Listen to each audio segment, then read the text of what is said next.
여러분 반갑습니다. 오늘 수요 성경 공부 오신 여러분들 환영하고요. 잠시 기도하고 공부 시작하겠습니다. 하나님 아버지, 이제 저희가 수요일 날 하나님 말씀 공부하기 위해서 모였습니다. 하나님께서 저희 모두에게 말씀으로 은혜를 더하여 주시옵소서.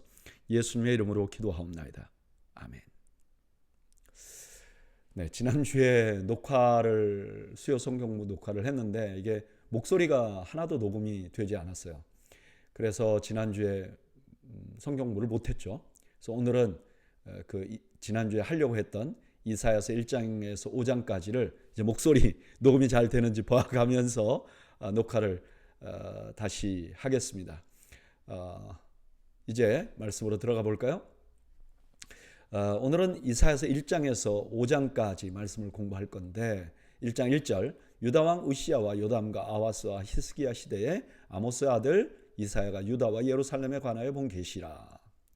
이사야라는 성경은 이사야라는 선지자가 하나님 앞에 계시를 받은 내용을 기록한 성경이죠. 전체가 66장으로 되어 있습니다. 굉장히 길죠.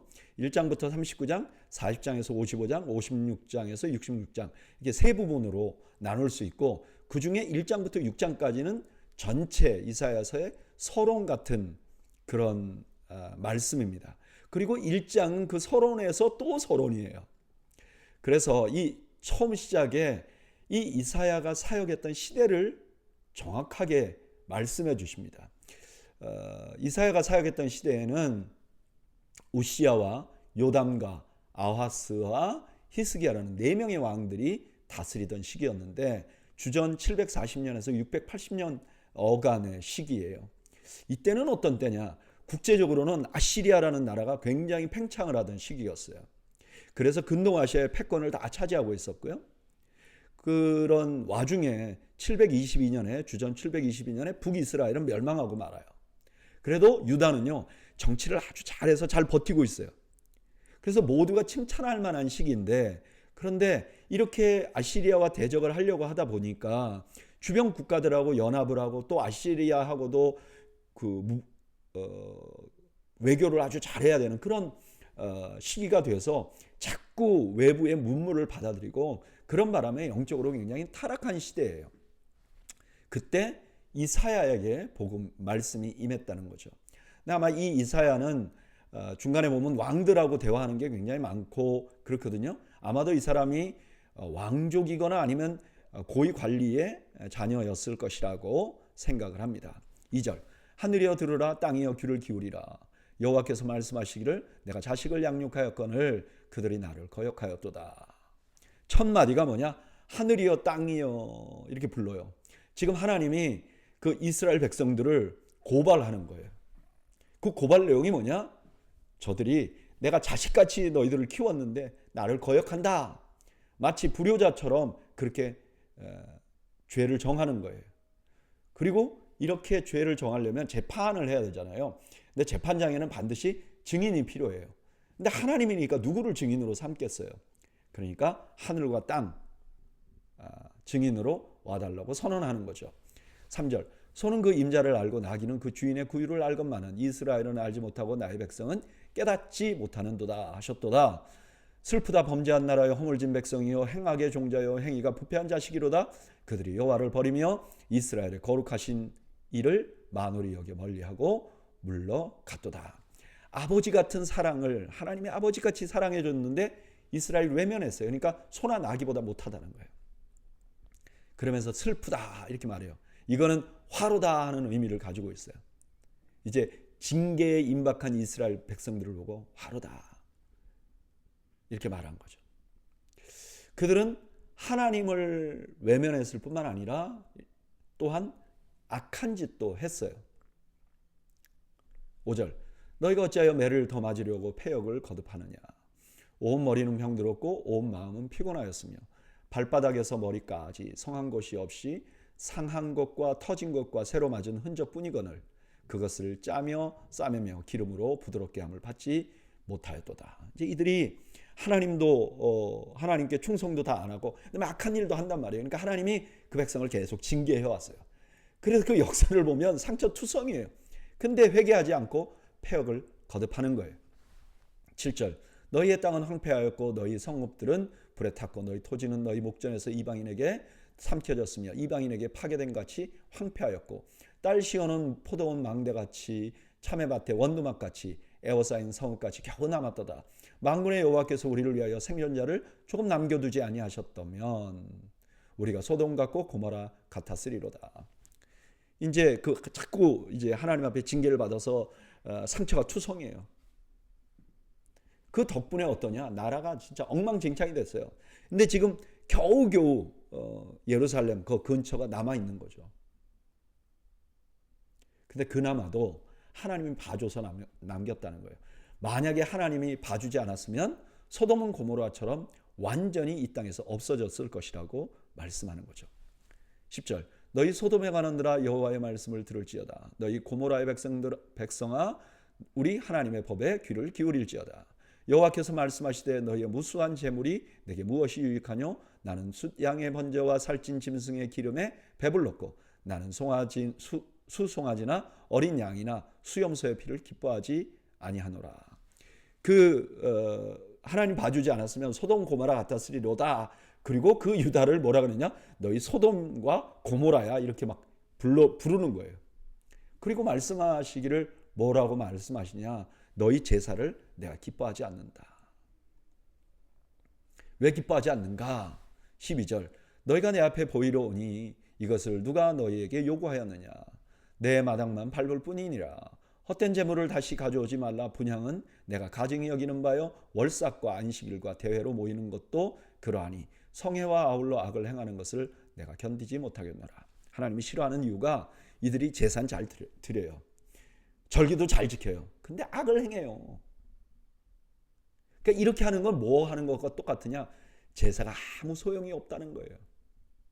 그냥 마당만 밟을 뿐이다. 성전 마당만 밟지 않게 하소서. 뭐 옛날에 장로님들이나 뭐 목사님들이 기도할 때 항상 했던 말씀이 여기서 나온 거죠. 14절 내 마음이 너희 월삭과 정한 절기를 싫어하나니 그것이 내게 무거운 짐이라. 내가 지기에 곤비하였느니라. 너희가 손을 펼 때 내가 내 눈을 너희에게서 가리고 너희가 많이 기도할지라도 내가 듣지 아니하리니 이는 너희의 손에 피가 가득함이라. 무거운 짐이라는 말은 귀찮고 피곤한 일이라는 거예요.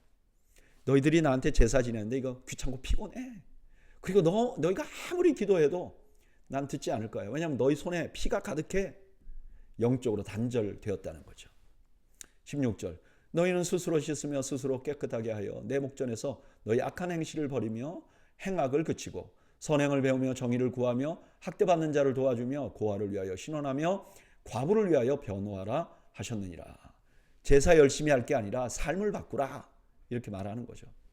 18절 여호와께서 말씀하시되 오라 우리가 서로 변론하자. 너희의 죄가 주홍 같을지라도 눈과 같이 희어질 것이요 진홍같이 붉을지라도 양털같이 희게 되리라. 너희가 즐겨 순종하면 땅의 아름다운 소산을 먹을 것이요 너희가 거절하여 배반하면 칼에 삼켜지리라. 여호와의 입의 말씀이니라. 이렇게 말씀하시고 그 다음에 하나님이 유다 백성들에게 다시 오라 그렇게 말해요. 그리고 그 다음에 뭐라고 그래요? 아무리 죄가 많아도 내가 정결하게 해주겠다. 그러니까 순종하라. 순종하라. 여기 순종하면 아름다운 소산 먹고 배반하면 칼에 삼켜지리라. 이건 무슨 말이? 왜 이 말을 했죠? 네, 순종하라고. 순종하라. 이렇게 말씀하는 거예요. 오늘 본문은 이사야서의 첫 부분입니다. 여기서 하나님께서는 이스라엘을 법정으로 불러요.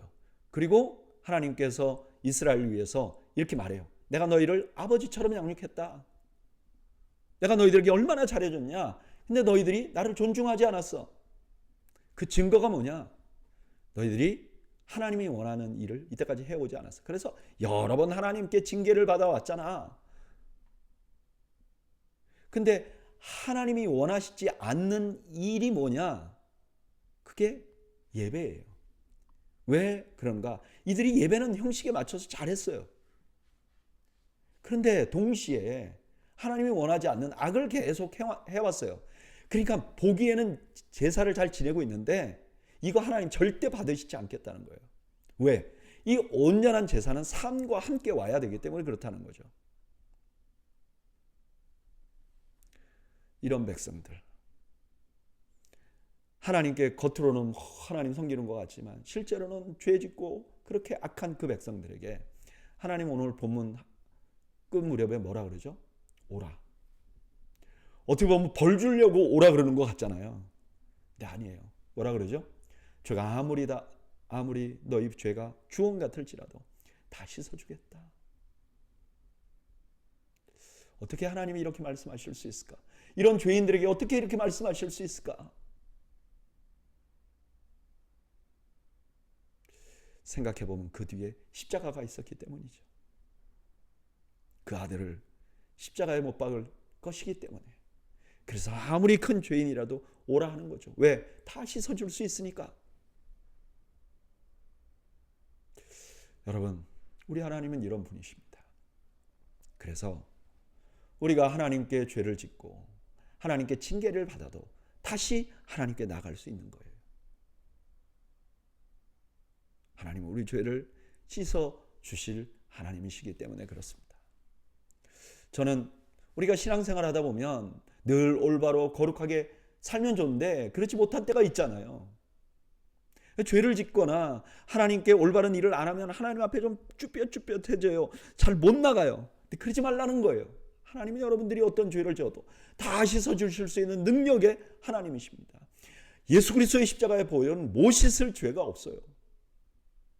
여러분, 하나님 앞에 나오시기 바랍니다. 하나님이 여러분들을 씻어 주실 준비를 하고 다 준비해 놓고 계시는 분이십니다. 21절. 신실하던 성읍이 어찌하여 창기가 되었는고 정의가 거기에 충만하였고 공의가 그 가운데 거하였더니 이제는 살인자들 뿐이로다.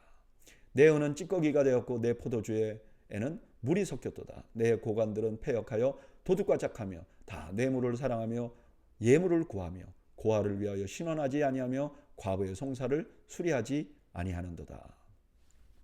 21절에서 하나님께서 그 옛날에 이스라엘이 신실하던 때를 다시 기억해요. 그때는 정의가 공의가 충만했어요. 근데 지금 어때요? 창기가 되었고 살인자가 되었어요. 악한 일을 하는 거죠. 고아와 과부의 송사를 수리하지 않는 거죠. 24절. 그러므로 주 만군의 여호와 이스라엘의 전능자가 말씀하시되 슬프다. 내가 장차 내 대적에게 보응하며 내 마음을 편하게 하겠고 내 원수에게 보복하리라. 내가 또 내 손을 내게 돌려 내 찌꺼기를 잿물로 씻듯이 녹여 청결하게 하며 내 혼잣물을 다 제하여 버리고. 그 변절한 백성들을 하나님이 대적, 원수라고 불러요. 그리고 이제 원수가 되었으니까 잿물로 씻듯이 녹이겠다 이렇게 말해요.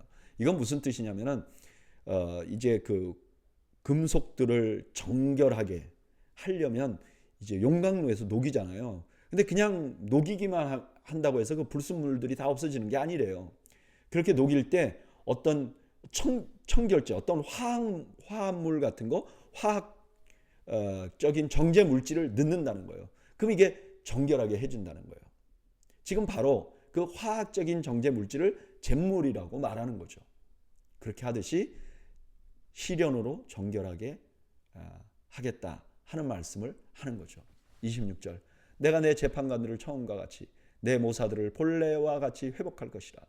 그리한 후에야 내가 의의 성읍이라 신실한 고을이라 불리리라 하셨나니 시온은 정의로 구속함을 받고 그 돌아온 자들은 공의로 구속함을 받으리라. 이렇게 정결하게 한 후에 직접 회복시켜 주실 것이다. 그리고 의로운 자, 신실한 자라고 부르겠다는 거예요. 여러분, 우리가 신실해지는 게 아닙니다. 하나님이 그렇게 하실 거라는 거예요. 거기에 소망을 두라는 거죠. 28절. 그러나 패역한 자와 죄인은 함께 패망하고 여호와를 버린 자도 멸망할 것이라. 너희가 기뻐하던 상수리 나무로 말미암아 너희가 부끄러움을 당할 것이요 너희가 택한 동산으로 말미암아 수치를 당할 것이며 너희는 잎사귀 마른 상수리 나무 같을 것이요 물 없는 동산 같으리니 강한 자는 삼오락이 같고 그 행위는 불티 같아서 함께 탈 것이나 끌 사람이 없으리라. 그러나 이 찌꺼기 같은 역할을 하던 자들이 있잖아요. 우리가 이제 이렇게 있으면 이제 그 순금이 있잖아요. 아니면 아주 순수한 철이 있잖아요. 그러니까 정제를 하면 이 순수한 철은 더 정제가 돼 갖고 나오잖아요. 근데 찌꺼기들은 어때요? 다 타버리고 버려진다는 거예요. 그러니까 하나님이 이스라엘 시련을 줄 거야. 그러면 그 안에서 악한 자들, 이 사회를 더럽게 만들 자들, 이들을 하나님으로부터 멀어지게 하던 자들은 다 망하게, 또는 지금 오늘 본문에처럼 패망하게 만들어 버릴 것이라고 말씀하는 거죠. 오늘 본문에서 하나님께서는 유다가 과거에 공의롭게 살아오던 때를 그리워하십니다. 그러나 지금은 불순물이 가득한 은과 같은 상황이 됐어요. 그래서 하나님 불순물을 제거하시기로 작정하셨어요. 자, 제거하면 어때요? 풀무불에 넣어야 되니까 모두가 고통스러워요. 근데 이 고통이 불순물들에게는 멸망하는 계기가 되고, 순전한 은은 회복의 기회가 될 거 아닙니까? 그러니까 시온을 다시 회복시키겠다, 이렇게 말하는 거죠. 지금 하나님께서는 용광로에 넣겠다고 말씀하시지만 그 목적은 각각 다른 거죠. 저는 이 말씀 묵상하면서 나에게 오는 시련의 아주 중요한 용도 하나를 생각해 봅니다. 그건 뭐냐면은 나를 정결하게 하는 것 같아요. 욥은 이걸 이미 알았어요. 욥기 23장 10절에 그러나 내가 가는 길을 그가 아시나니 그가 나를 단련하신 후에는 내가 순금같이 되어 나오리라. 우리가요, 그냥 평소에 잘 해가지고 순전하게 잘 살면 좋은데 그러지 못하잖아요. 그렇게 그냥 두면 덕지덕지 불순물들이 묻어요. 그러면 가치가 없어지잖아요. 하나님은 그것을 새롭게 하기 위해서 재련을 하는 거죠. 시련을 주는 거죠. 자, 시련은 좋나요? 좋지 않아요. 그러나 불순물들을 가득 안고 결국 버림받는 것보다는 훨씬 나은 거죠. 그래서 저는 신앙이 성숙한다는 건 어떤 것이냐. 내게 시련이 왔을 때 그때에도 하나님 앞에 감사할 수 있는 능력이라고 생각합니다. 우리가 고난을 당하고 시련을 당하면서 내가 더 정결하게 되는 것을 볼 수 있는 지혜를 소유하시기를 축복합니다. 그리고 그 하나님 앞에 감사할 수도 있는 경지에 이르시기를 주의 이름으로 축원드립니다. 2장, 아모스의 아들 이사야가 받은 바 유다와 예루살렘에 관한 말씀이라. 1장에서는 유다가 범죄를 했고 그것에 대해서 징계가 있을 것이라고 말씀했어요. 근데 2장에서는 그런 유다에 대한 회복의 말씀을 계속하십니다. 2절, 말일에 여호와의 전에 산이 모든 산 꼭대기에 굳게 설 것이요 모든 작은 산 위에 뛰어나리니 만방이 그리로 모여들 것이다. 여기 말일은 그냥 끝의 날짜, 그게 아니라 하나님이 구원하시는 날짜, 하나님의 날, 뭐 이런 뜻이 있는 거예요. 그때가 되면 예루살렘이 가장 높아질 거라는 거예요. 예루살렘이 주변에 있는 모든 나라를 통치할 만큼 높아질 거라는 거예요. 여러분, 실제로 이런 날이 있었나요? 역사적으로는 없었어요. 그래서 많은 분들이 이 예언이 메시아 예언일 것이라고, 어느 날 메시아가 오면 이런 일이 일어날 것이라고 기대를 했던 것이죠. 3절, 많은 백성이 가며 이르기를 오라 우리가 여호와의 산에 오르며 야곱의 하나님의 전에 이르자. 그가 그의 길을 우리에게 가르치실 것이라. 우리가 그 길로 행하리라 하리니 이는 율법이 시온에서부터 나올 것이요 여호와의 말씀이 예루살렘에서부터 나올 것임이니라. 그가 열방 사이에 판단하시며 많은 백성을 판결하시리니 무리가 그들의 칼을 쳐서 보습을 만들고 그들의 창을 쳐서 낫을 만들 것이며 이 나라와 저 나라가 다시는 칼을 들고 서로 치지 아니하며 다시는 전쟁을 연습하지 아니하리라. 하나님이 통치하시는 날이 되면 어떻게 되느냐? 그 백성들이 하나님의 말씀을 사모하게 될 것이라는 거예요. 정말 여기 있는 말씀 하나하나가 다 우리 찬송, 복음송을 만들어서 우리가 불렀잖아요. 오라 우리가 여호와의 전에 이르자. 이는 율법이 시온에서부터 나오면 너무너무 좋은 말씀이죠. 그리고 하나님이 여기에 열방 사이에 판단한다는 때, 이 판단은 통치한다는 뜻이에요. 이방인들을 통치하게, 전체 나라를 통치하게 되면 어떻게 되느냐? 평화가 온다는 거예요. 평화가. 열방에는 평화가 온다는 거예요.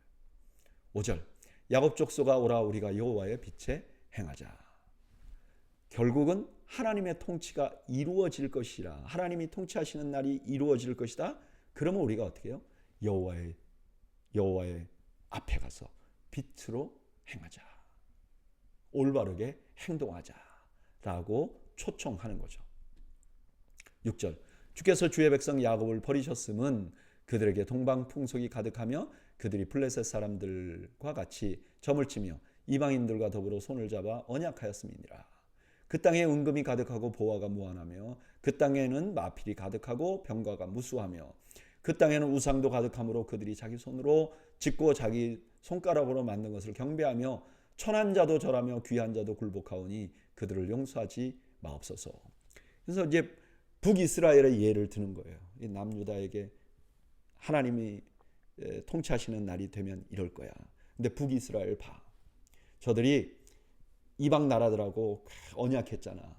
그래서 그들과 무역도 하고 그들의 문화를 받아들이면서 우상도 받아들였잖아.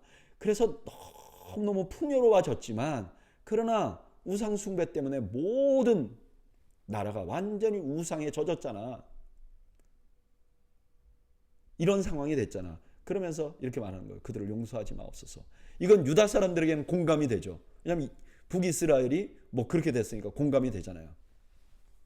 10절 너희는 바위 틈에 들어가며 진토에 숨어 여호와의 위엄과 그 광대하심의 영광을 피하라. 그 날에는 눈이 높은 자가 낮아지며 교만한 자가 굴복되고 여호와께서 홀로 높임을 받으시리라. 하나님이 용서하지 아니하시면 어떻게 되는가? 그런 땅을 용서하지 않으면 어떻게 되는가? 바위 틈에 들어가 숨는다. 이거는 북이스라엘 나라가 산이 많아요. 남유다보다. 근데 그 산 쪽에 산이 많으니까 적이 쳐들어오면 다 산 쪽으로 숨었었어요. 그러니까 하나님의 심판이 오면 산으로 숨어라. 이건 심판하실 것이다. 그리고 하나님을 떠나 우상 숭배하는 자를 교만한 자로 표현합니다. 그 교만한 자는 낮아질 거예요. 그리고 하나님만 높아질 것이라고 그날에 이렇게 선언합니다. 12절 대저 만군의 여호와의 날이 모든 교만한 자와 거만한 자와 자고한 자에게 임하리니 그들이 낮아지리라. 또 레바논은 높고 높은 모든 백향목과 바산의 모든 상수리 나무와 모든 높은 산과 모든 솟아오른 작은 언덕과 모든 높은 망대와 모든 견고한 성읍과 다시스의 모든 배와 모든 아름다운 조각물에 임하리니 그날에 자고한 자는 굴복하되 교만한 자는 낮아지고 여호와께서 홀로 높임을 받으실 것이요.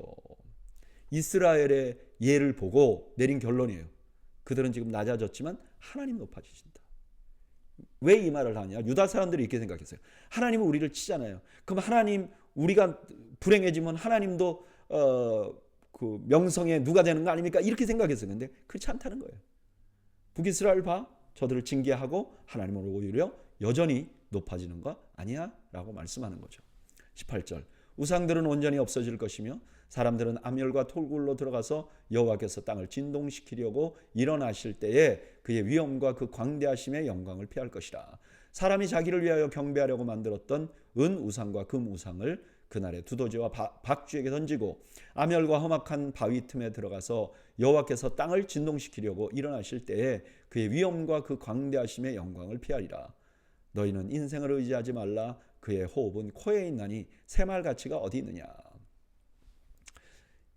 이제 그런 하나님의 심판의 날이 되면 그 이방 나라들이 전해준 그 우상이 자신들을 지켜주지 못할 거라는 거예요.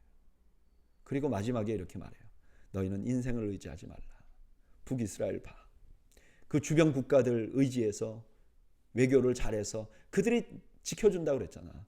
아무도 못 지켜줘. 사람이라는 건 그냥 의지할 대상이 아니야. 우리하고 똑같이 코에 소음이 있어 콕 막혀버리면 죽는 거야. 새말 가치가 없어 라고 말씀하는 거죠. 오늘 본문은 하나님께서 통치하시는 날이 되면 어떤 일이 일어날지를 설명해 줘요. 먼저 하나님의 백성들이 하나님 앞에 돌아오게 돼요. 그리고 북이스라엘의 예를 들어요. 그들은 풍요를 위해서 하나님을 버리고 이방 사람들과 언약을 맺고 우상을 섬겼잖아요. 그런 북이스라엘을 하나님께서 심판하셨어요. 그때 그들이 그렇게 섬기던 그들의 우상이 그들을 지켜주지 못했어요. 그러니까 하나님께서 통치하시는 날이 되면 하나님을 거역하고 우상을 섬기던 자들은 다 심판을 받는 거예요. 그러니까 이제 이방 나라들을 의지하지 말라는 거예요. 저는 이 말씀 묵상하면서 내가 무엇을 의지하고 있는지 돌아봅니다. 저는 목회를 하는 목사잖아요. 그래서 이 목회라는 것은 목사 혼자 하는 게 아니에요. 함께하는 동력자들과 하는 게 목회예요. 함께하는 게 목회예요. 그래서 제가 목회를 하기 때문에 사람들에게 기대감을 가져요. 제가 우리 교회 성도들에게 기대감을 갖고 있어요. 아, 저분이 저런 부분에 섬겨주면 참 우리 교회가 멋있어지겠다. 이런 기대가 있다고요. 근데 제가 절대 안 하는 게 있어요. 그건 뭐냐면 의지하는 거예요. 제가 해보니까요. 제가 누군가를 의지하면 그 사람에게도 불행하고 저에게도 불행해요. 하나님은요. 우리가 무엇인가 의지하는 것을 정말 싫어하세요. 함께하고 기대하고 이것까지는 괜찮은데 의지하는 순간 그럼 굉장히 어려운 일이 발생을 하더라고요. 그래서 그 뒤로 제가 깨달은 게 있어요. 하나님, 나는 하나님만 의지하겠습니다.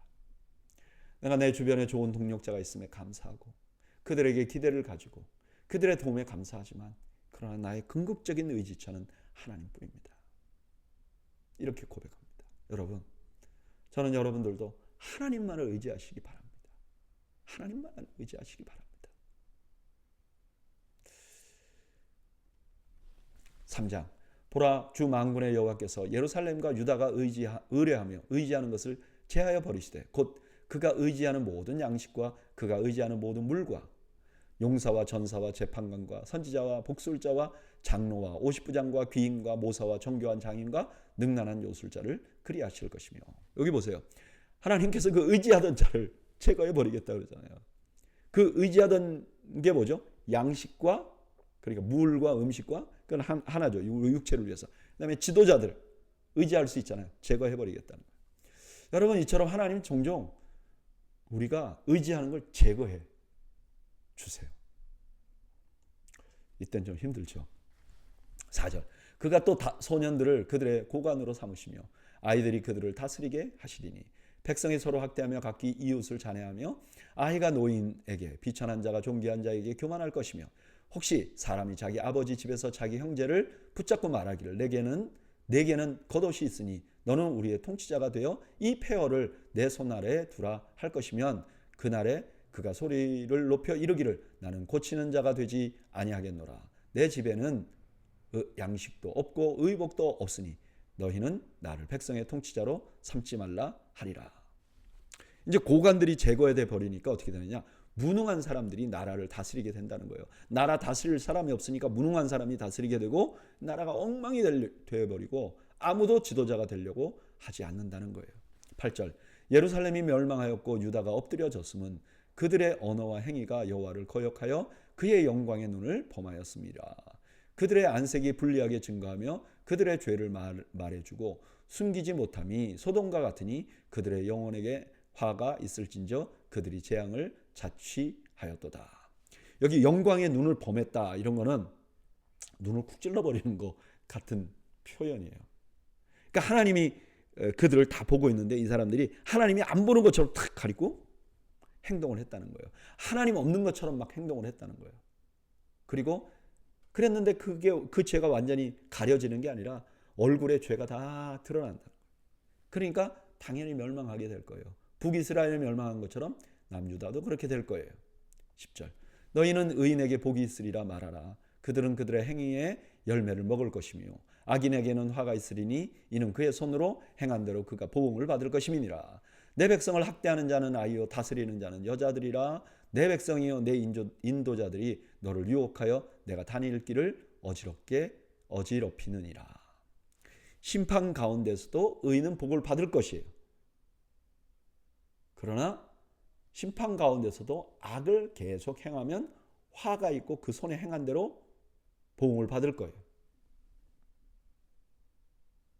그러면서 이렇게 말해요. 내 백성을 학대하는 자는 아이요 다스리는 이는 여자라. 여자가 뭐 문제가 있다는 게 아니라 아직 미숙하고 경험이 많지 않는 사람들이 백성을 다스리다 보니까 오히려 학대하는. 그리고 그 인도자들이 오히려 경험이 없으니까 오히려 유혹해서 올바른 길로 다니지 못하게 만들어 버리게 될 거라는 거예요. 오늘 본문에서 하나님께서는 하나님의 백성이 의지하던 것을 제거해 버리겠다고 선언해요. 그것은 양식과 지도자들이에요. 지도자들이 제거되니까 미숙한 지도자들이 생겨날 수밖에 없죠. 그로 인해서 사회가 혼란하게 되고 백성들은 안 좋은 길, 우상의 길로 가게 돼 있어요. 저는 이 말씀 묵상하면서 내가 의지하던 것을 제거했던 경험을 생각해 봤어요. 저도 인생을 살면서 어떤 때 제가 이렇게 이루어 놓은 것을 잃어버릴 때가 있잖아요. 그게 뭐든. 그때 정말 아프죠. 내가 뭔가 쌓아놓은 것이 없어지는. 아프죠. 근데 이제 세월이 좀 지나가 보니까요. 그 잊어버린 게 저한테 좋았어요. 저한테 유익이 된 거죠. 여러분, 우리가 인생을 살면서 하나님께서 억지로 우리를 정결하게 하기 위해서 내가 의지하던 것을 제거하는 시간이 있어요. 여러분 신뢰하세요. 그게 없는 것이 있는 것보다 훨씬 낫습니다. 그래서 하나님이 제거한 거예요. 그리고 그 제거해 주신 하나님께 감사하는 믿음을 소유하시기를 주님의 이름으로 축원합니다. 저는 제 주변에 물질이나 혹은 건강을 잊어버리고 더 훌륭한 아버지로, 더 훌륭한 사회인으로, 더 훌륭한 신자로 살아가는 분들을 참 많이 봤어요. 여러분, 내가 의지하던 것이 제거될 때 감사하시기 바랍니다. 13절 여호와께서 변론하러 일어나시며 백성들을 심판하시려고 서시도다. 이제 조금 전에는 이렇게 너희가 했으니까 이제 심판받을 거야 라고 말씀하셨잖아요. 근데 이제 진짜 심판하시려고 일어서는 거예요. 여호와께서 자기 백성의 장로들과 고관들을 심문하러 오시리니 포도원을 삼킨 자는 너희며 가난한 자에게서 탈취한 물건이 너희 집에 있도다. 어찌하여 너희가 내 백성을 짓밟으며 가난한 자들의 얼굴에 맷돌질을 하느냐. 주 만군의 여호와가 내게 말하였느니라 하시도다. 그러면 이스라엘의 의도한 지도자들이 너무너무 신실하게 했는데 그들이 제거당했냐? 그게 아니라는 거예요. 이들이 제거당한 이유는 그들 자신이 또 죄를 졌어요. 여기 얼굴을 맷돌질한다. 이거는 무자비하게 착취하는 걸 의미해요. 그 지도자들이 정말 온전하지 못한 지도자들이었죠. 16절 여호와께서 또 말씀하시되 시온의 딸들이 교만하여 느린 목 정을 통하는 눈으로 다니며 아기작거려 걸으며 발로는 쟁쟁한 소리를 낸다 하시도다. 그 당시에 이제 유다가 그래도 잘 살고 있었잖아요. 그러니까 잘 살면요 보통 그 가족들이 풍요로워져요. 그리고 그 가족 중에 특별히 여자분들이 좀 더 화려하게 살 수 있게 되죠. 여기 아기작거려 걸으며 발로 쟁쟁한 소리를 낸다는 것은 그 몸에다가 보석 같은 걸 주렁주렁 달고 다니면 이렇게 걸으면 차락차락 소리 나잖아요. 그렇게 하면서 사람들에게 그 주목을 받으려고 했던 그때 당시 문화를 이렇게 꼬집는 거예요. 17절 그러므로 주께서 시온의 딸들의 정수리에 딱지가 생기게 하시며 여호와께서 그들의 하체가 드러나게 하시리라. 주께서 그날에 그들이 장식한 발목걸이와 머리에 망사와 반달 장식과 귀고리와 팔목걸이와 얼굴 가리개와 화관과 발목사슬과 띠와 향합과 호신부와 반지와 코고리와 예복과 겉옷과 목도리와 손주머니와 손거울과 세마포 옷과 머리수건과 너울을 제하시리라. 그때 21가지의 장식품을 갖고 다녔던 거예요. 이 귀부인들이. 이거 다 제거해버리겠다 그러잖아요. 24절 그때 썩은 냄새가 향기를 대신하고 노끈이 띠를 대신하고 대머리가 숱한 머리를 대신하고 굵은 베옷이 화려한 옷을 대신하고 수치스러운 흔적이 아름다움을 대신할 것이며 너희의 장정은 칼에 너희 용사는 전란에 망할 것이며 그 성읍은 슬퍼하며 곡할 것이요 시온은 황폐하여 땅에 앉으리라. 그날에 7 여자가 한 남자를 붙들고 말하기를 우리가 이 떡을 먹으며 우리 옷을 입으리니 우리가 우리 떡을 먹으며 우리 옷을 입으리니 다만 당신의 이름으로 우리를 부르게 하여 우리가 수치를 면하게 하라 하리라. 이제 여성들은 장식품들을 다 잊어버렸을 뿐만 아니라 아름다운 자체를 유지할 수 없는 상황이 됐어요. 그리고 남자들은 전쟁에 나가서 다 죽어갖고 이제 남편감을 찾을 수 없을 만큼 어려움, 고난을 겪게 된다는 거예요. 2절. 그날의 여호와의 싹이 아름답고 영화로울 것이요 그 땅에 솟아는 이스라엘의 피난한 자를 위하여 영화롭고 아름다울 것이며 시온에 남아있는 자, 예루살렘에 머물러 있는 자, 곧 예루살렘 안에 생존한 자 중 기록된 모든 사람은 거룩하다 칭함을 얻으리니. 그 심판이 지나고 나면 어떤 일이 생기는가? 싹이 나는 거예요. 폐허가 된 땅에 조그만 싹이 나듯이 그런 싹이 나기 시작할 것이다. 아마 그 전쟁 포로로 잡혀가고 남아있던 뭐 그냥 무지랭이 같은 유다인들을 의미하는지 몰라요. 근데 그들을 하나님 거룩하다고 칭하겠다는 거예요. 아니 여기 예루살렘에 남아있는 사람들이 가장 쓸모없는 사람들만 남은 거예요. 좀 쓸만한 사람은 다 포로로 잡아갔어요. 그 남아있는 사람은 이중 열등감을 갖는 거죠. 근데 하나님은 그렇지 않다는, 그 남아있는 사람들을 거룩하게 할 거라는 거예요. 어떻게 거룩하게 됩니까? 4절. 이는 주께서 심판하는 영과 소멸하는 영으로 시온의 딸들의 더러움을 씻기시며 예루살렘의 피를 그 중에서 정결하게 하실 때가 됨이라. 여호와께서 거하시는 온 시온산과 모든 지폐 위에 낮이면 구름과 연기, 밤이면 화염의 빛을 반드시 만드시고 그 모든 영광 위에 덮개를 두시며 또 초막이 있어 낮에는 더위를 피하는 그늘을 지으며 또 풍우를 피하여 숨는 곳이 되리라. 그들이 거룩하다고 칭함을 받는 이유는 그들이 뭘 했기 때문이 아니라 하나님의 영으로 그들을 정결케 했다는 거예요. 오순절 생각이 나죠. 그냥 날 수밖에 없죠. 그 다음에 애굽 때처럼 하나님께서 구름 기둥과 불기둥으로 그들을 보호해 주시고 마지막에는 텐트가 되셔서 그들을 보호해 주시겠다고 말씀하신 거죠. 오늘 본문에서 하나님께서는 먼저 지도자들을 심판하실 것이라고 말씀하세요. 그리고 귀부인들도 징계를 받을 것이다. 근데 이 심판이 끝나면 성령을 통해서 남아있는 백성들이 거룩하게 될 것이라는 거예요. 그리고 마지막에 이렇게 말하는 거죠. 광야의 이스라엘 백성들과 함께한 것 같이 내가 너희들과 함께하며 너희 가운데 텐트를 칠 것이야. 이것을 요한계시록 7장 15절에 이렇게 말해요. 그러므로 하나님이 하나님의 보좌 앞에 있고 또 그의 성전에서 밤낮 하나님을 섬김에 보좌에 앉으시니가 그들 위에 장막을 치시리니. 이사야가 마지막에 징계받고 나서 이런 회복이 있을 것이다 하고 말씀하신 그 회복을 요한이 그대로 가지고 온 거죠. 여러분, 이 텐트는 뭐예요? 완벽한 보호를 의미하는 거예요.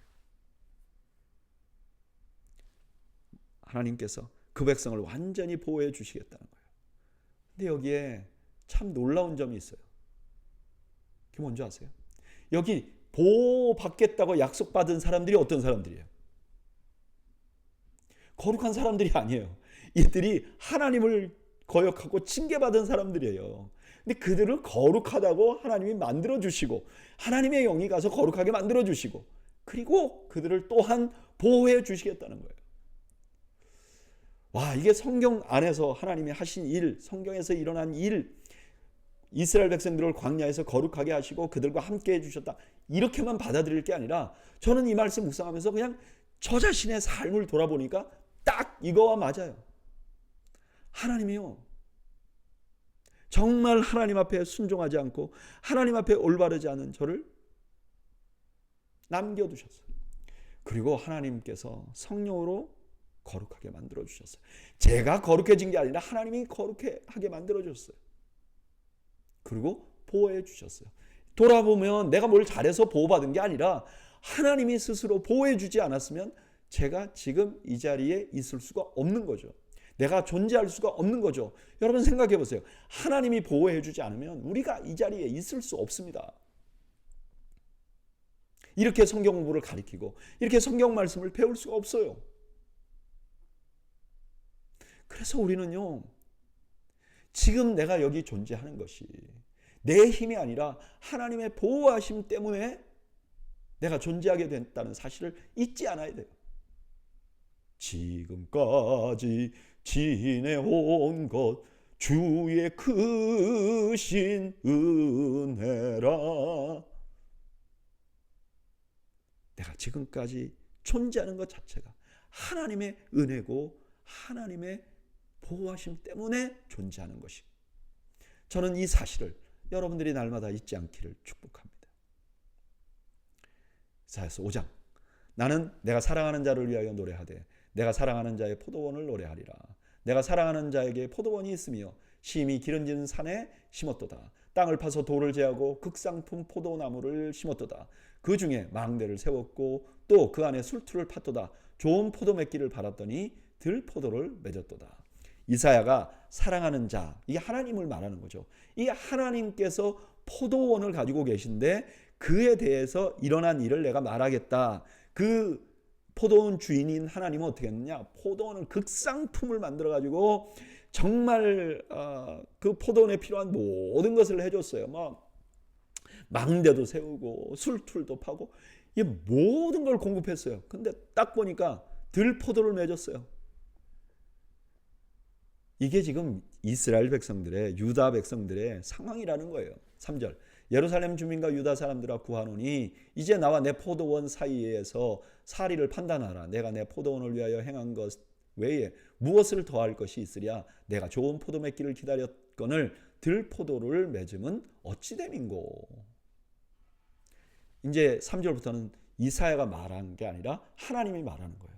내가 이렇게 정성을 쏟았는데 들포도 맺은 거, 이거 너희들은 어떻게 생각하니? 라고 하나님이 말씀하시는 거죠. 5절. 이제 내가 내 포도원에 어떻게 행할는지 너희에게 이르리라. 내가 그 울타리를 걷어먹힘을 당하게 하며 그 담을 헐어 짓밟히게 할 것이요. 내가 그것을 황폐하게 하리니 다시는 가지를 자름이나 북을 돋우지 못하여 찔레와 가시가 날 것이며 내가 또 구름에게 명하여 그 위에 비를 내리지 못하게 하리라 하셨으니. 이전에 내가 어떻게 해야 되겠느냐라고 말하고 나서 이제 내가 이렇게 할 것이다. 뭐예요? 울타리를 걷어버릴 것이다. 그리고 방치할 것이다. 내가 여기다 또 정성을 쏟겠느냐? 라고 말하는 거죠. 7절. 무릇 만군의 여호와의 포도원은 이스라엘 족속이요 그가 기뻐하시는 나무는 유다 사람이라. 그들에게 정의를 바랐더니 도리어 포악이요 그들에게 공의를 바랐더니 도리어 부르짖음이었도다. 이게 내가 무슨 말을 하느냐? 내가 유다와 이스라엘에 쏟았던 사랑과 그에 대해서 이스라엘과 유다 사람들이 행한 삶이 바로 이것과 똑같다라고 설명을 하는 거죠. 여기 부르짖는다는 것은 기도한다는 의미의 좋은 뜻이 아니라 막 하도 압박하니까 막 죽겠다고 호소하는 것을 의미하는 거니까 그러니까 공의가 없어진 상황을 묘사하고 있는 거죠. 8절. 가옥에 가옥을 이으며 전토에 전토를 더하며 빈틈이 없도록 하고 이 땅 가운데 홀로 거주하려는 자들은 화 있을진저 만군의 여호와께서 내 귀에 말씀하시되 정령이 허다한 가옥이 황폐하리니 크고 아름다울지라도 거주할 자가 없을 것이며 열을 가리 포도원에 겨우 포도주 한 바트가 나겠고 한 호멜의 종자를 뿌려도 간신히 한 에바가 나리라 하시도다. 8절 9절은 끝없는 탐욕으로 채우기만 하는 사람들이잖아요. 그런 사람들에게 화 있을진저. 그 다음에 10절에 보면 열을 가리 포도원이 겨우 한 바트를 내겠다 이렇게 말하잖아요. 아마 열을 가리 포도 그 밭이면 굉장히 큰 밭이죠. 그래서 통상은 한 500바트의 포도주를 생산해야 한대요. 근데 1바트만. 그러니까 생산량이 너무너무 형편없게 되는 거죠. 11절. 아침에 일찍 일어나 독주를 마시며 밤이 깊도록 포도주에 취하는 자들은 화 있을진저. 그들이 연회에는 수금과 비파와 소고와 피리와 포도주를 갖추었어도 여호와께서 행하시는 일에 관심을 두지 아니하며 그의 손으로 하신 일을 보지 아니하는도다. 두 번째 화가 있는 사람은 쾌락에 빠진 사람이에요. 이 쾌락에 빠져갖고 하나님께서 하시는 일에는 관심이 없어요. 13절. 그러므로 내 백성이 무지함으로 말미암아 사로잡힐 것이요 그들의 귀한 자는 굶주릴 것이요 무리는 목마를 것이라. 그러므로 수월이 욕심을 크게 내어 한량없이 그 입을 벌린즉 그들의 호화로움과 그들의 많은 무리와 그들의 떠드는 것과 그 중에서 즐거워하는 자가 거기에 빠질 것이라. 이렇게 쾌락에 젖어 있으니까 하나님께서 하신 이 일에 관심이 없잖아요. 하나님이 지금 어떤 사인을 보여주는지. 그러니까 망하게 된다는 거예요. 포로에 잡힌 것. 참 이거 너무 여러분 너무 중요한 말씀이에요. 우리가요. 하나님이 우리 신앙생활 하다 보면 여러 가지 사인을 주세요. 근데 그냥 그걸 무시하고 그걸 못하면 그걸 캐치하지 못하면 징계받죠. 이사야는 수많은 사람이 죽을 것이라고 말해요. 15절 여느 사람은 부풀이고 존귀한 자는 낮아지고 오만한 자의 눈도 낮아질 것이로되 오직 만군의 여호와는 정의로우심으로 높임을 받으시며 거룩하신 하나님은 공의로우심으로 거룩하다 일컬음을 받으시리니 그때에는 어린 양이 자기 초장에 있는 것 같이 풀을 먹을 것이요 유리하는 자들이 부자의 버려진 밭에서 먹으리라. 이렇게 많은 사람들이 포로로 잡혀가고 죽고 그러면 유다가 겸손해질 것이라는 거예요. 그리고 그때 하나님이 높으심을 받을 것이라는 거예요. 하나님 거룩하시구나. 이전에도 한번 말씀드렸죠. 하나님의 백성이 망하면 하나님도 망하는 게 아니라 하나님 거룩하시구나 라고 하는 칭찬을 존귀를 받게 될 것이라는 거예요. 그리고 17절은요. 이제 땅이 이제 농사 짓는 사람이 없어지잖아요. 다 잡혀가고 죽고 그러니까 양들이 그냥 푸른 초장처럼 와서 풀 뜯어먹고 황폐해질 것이다. 이런 의미가 담겨 있는 거죠. 오늘 본문은 이사야서에서 포도원의 노래라고 불리우는 말씀이에요. 너무나 유명한 말씀이죠. 내용이 이래요. 하나님께서는 포도원 주인같이 이스라엘을 정성스럽게 대우했어요. 그래서 극상품 포도가 열리기를 기대했어요. 그게 뭐냐? 공의죠, 공의. 그런데 그들은 들포도를 맺었어요. 이거는 불의죠. 악을 행하는 거죠. 당연히 포도원 주인은 울타리를 걷어버릴 거예요.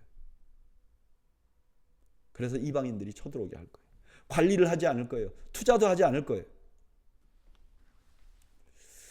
저는 이 말씀 묵상하면서 하나님의 기대에 대한 생각을 해봅니다.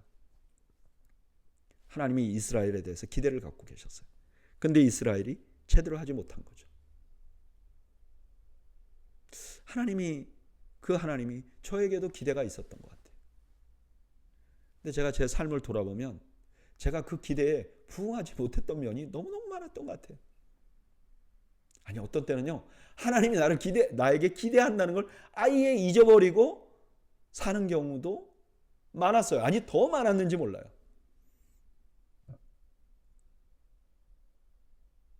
여러분 우리가 이걸 잊지 말아야 할 것 같아요. 하나님 우리에게 기대를 갖고 계시다는 사실. 그리고 그 기대에 부응하면서 살아야 한다는 사실. 저는 우리가 우리 남은 생애를 하나님의 기대를 기억하고 그 기대에 맞추어 살아가는 저와 여러분들이 되시기를 주님의 이름으로 축복합니다. 하나님이 내게 무엇을 기대하는지도 알고 그 기대에 부응하며 살아가는 지혜가 있기를 바랍니다. 18절 거짓으로 끈을 삼아 죄악을 끌며 술의 줄로 함과 같이 죄악을 끄는 자는 화 있을진저 그들이 이르기를 그는 자기 일을 속속히 이루어 우리에게 보게 할 것이며 이스라엘의 거룩한 이는 자기의 계획을 속히 이루어 우리가 알게 할 것이라 하는도다. 첫 번째는 이제 투기하는 자 얘기했죠. 그 다음에 향락을 즐기는 자 얘기했잖아요. 이제 18절부터 21절까지는 거짓을 행하는 자. 화 있을진저. 그런데 이들이 어떻게 하느냐? 하나님은 심판하시는 분이라며. 근데 왜 심판 안 해? 그러면서 조롱한다는 거예요. 19절이 그런 의미를 담고 있어요. 20절 악을 선하다 하며 선을 악하다 하며 흑암으로 광명을 삼으며 광명으로 흑암을 삼으며 쓴 것으로 단 것을 삼으며 단 것으로 쓴 것을 삼는 자들은 화 있을진저 스스로 지혜롭다 하며 스스로 명철하다 하는 자들은 화 있을진저. 이렇게 거짓말하는 자들, 선과 악을 반대로 말하는 이런 자들, 거짓말하는 자들은 벌받게 되죠. 그리고 마지막으로 교만한 자들, 스스로 명철하다 하는 자들도 화가 있을 거라는 거예요. 22절 포도주를 마시기에 용감하며 독주를 잘 빚는 자들은 화 있을진저 그들은 뇌물로 말미암아 악인을 의롭다 하고 의인에게서 그 공의를 빼앗는도다. 그 다음에 그냥 막 술 취하는 사람들 있잖아요. 방탕한 사람들. 이런 사람도 와 있다는 거예요. 왜? 이들이 자꾸 취해 있으니까 올바로 판단을 못해요. 그래서 뇌물을 받게 된다는 거예요. 24절. 이로 말미암아 불꽃이 그루터기를 삼킴같이 마른 풀이 풀 속에 떨어진 같이 그들의 뿌리가 썩겠고 꽃이 티끌처럼 날리리니 그들이 만군의 여호와의 율법을 버리며 이스라엘의 거룩하신 이의 말씀을 멸치하였습니다. 그러므로 여호와께서 자기 백성에게 노를 바라시고 그들 위에 손을 들어 그들을 치신지라 산들은 진동하며 그들의 시체는 거리 가운데에 분토같이 되었도다. 그럴지라도 그의 노가 돌아서지 아니하였고 그의 손이 여전히 펼쳐져 있느니라. 이렇게 하나님 말씀을 버리게 되니까 어떻게 되느냐? 나무가 뿌리부터 썩는 것 같이 그렇게 될 거라는 거예요. 여러분, 하나님이 치시는 것만 징계가 아니라 그냥 하나님 말씀 버리면 스스로 자기가 말라 죽는 거예요. 그리고 거기에 하나님의 징계, 하나님의 치심이 또 온다는 거예요. 26절. 또 그가 기치를 세우고 먼 나라들을 불러 땅 끝에서부터 자기에게로 오게 하실 것이라. 보라, 그들이 빨리 달려올 것이로되 그 중에 곰핍하여 넘어지는 자도 없을 것이며 조는 자나 자는 자도 없을 것이며 그들의 허리띠는 풀리지 아니하며 그들의 들매끈은 끊어지지 아니하며 그들의 화살은 날카롭고 모든 활은 당겨졌으며 그들의 말굽은 부싯돌 같고 병거 바퀴는 회오리 바람 같을 것이며 그들의 부르짖음은 암사자 같을 것이요 그들의 소리지름은 어린 사자들과 같을 것이라. 그들이 부르짖으며 먹이를 움켜 가져가 버려도 건질 자가 없으리로다.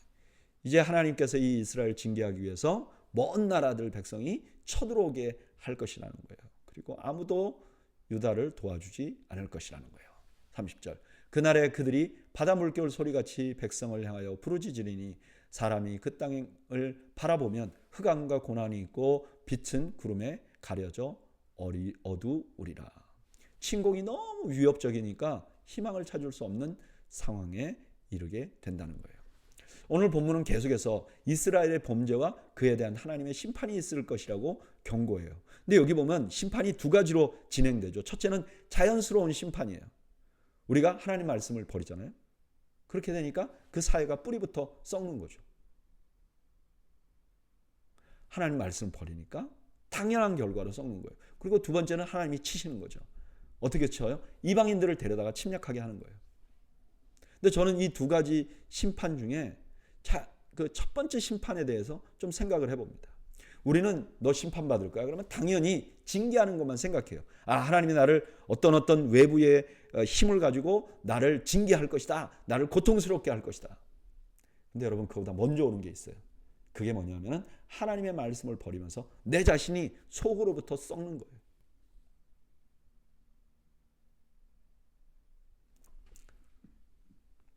숲속에 가면 큰 나무들이 하루아침에 훅 넘어가는 경우가 있거든요.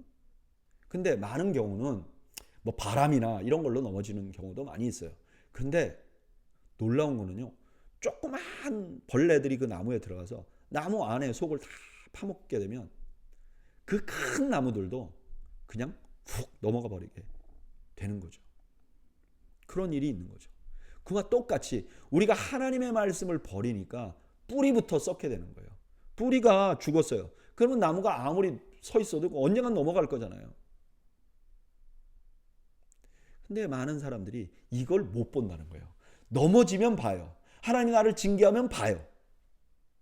근데 내 속이 썩어져 가는지 안 썩어져 가는지 우리가 모르는 거죠. 안 썩어져 가려면 어떻게 해야 되는가? 하나님의 말씀을 기초로 삼아야죠. 여러분, 저는 우리가 하나님의 징계나 혹은 외부의 것을 보기 전에 내 안에가, 내 속이, 내 안에 영혼이 어떻게 돼 있는지를 관심을 두는 사람들이 되기를 바랍니다. 내가 하나님으로부터 멀어져도 아무런 벌도 안 받아요. 건강하고 사업도 잘 되고 아이들도 잘 돼. 그러니까 난 괜찮아. 아니라는 거예요. 하나님 말씀이 끊어지면 그때부터 썩기 시작하는 거예요. 첫째로 우리의 영적인 상황을 좀 볼 수 있어야 된다고 생각해요. 또 하나, 그냥 영적인 상황을 보기만 하는 게 아니라 날마다 하나님의 말씀으로 내 삶의 기초를 삼으려는 몸부림이 있어야 된다는 거예요. 여러분, 더 똑똑하고 더 결단력이 있는 사람이 올바로 사는 게 아니라는 거예요. 하나님의 말씀을 기초로 할 때 그때 올바로 살 수 있게 된다는 거죠. 저는 여러분들이 하나님의 말씀을 기초로 삼는 일에 절대로 게을리하거나 포기하지 않기를 바랍니다. 저희가 이 수요일 날 이렇게 성경 공부 따로 하는 이유도 뭐죠? 큐티하려고 계속 말씀하는 이유는 뭐죠? 이 말씀이 내 삶의 기초에 든든히 있지 않으면 그냥 사상 누각같이 되기 때문이죠. 오늘 수요 성경 공부 나오신 여러분들의 삶의 기초에 하나님의 말씀을 두기를 바랍니다. 매일매일 하나님 말씀 묵상하며 그 말씀에 순종하는 것을 삶의 기초로 삼으시는 여러분들이 되시길 바랍니다. 그래서 속으로부터 썩어나가는 그런 불행한 삶이 아니라 시냇가에 심은 나무처럼 푸르러 청청해지는 뿌리부터 튼튼한 그런 인생을 살아가시기를 주님의 이름으로 축원합니다. 기도하겠습니다. 하나님, 오늘 하나님의 말씀을 버린 이스라엘 백성들에게 경고하며 안타까이 외치는 하나님의 음성을 듣습니다. 하나님, 우리가 무엇보다 하나님의 말씀을 우리의 삶의 기초로 삼게 하시고 그 하나님 말씀에서 주시는 힘으로 우리 모두가 살아가는 그런 은혜를 누리도록 주님 자비를 베풀어 주시옵소서. 예수님의 이름으로 기도하옵나이다. 아멘. 이상으로 오늘 수요 성경 공부를 모두 마쳤습니다.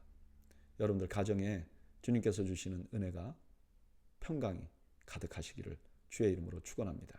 감사합니다.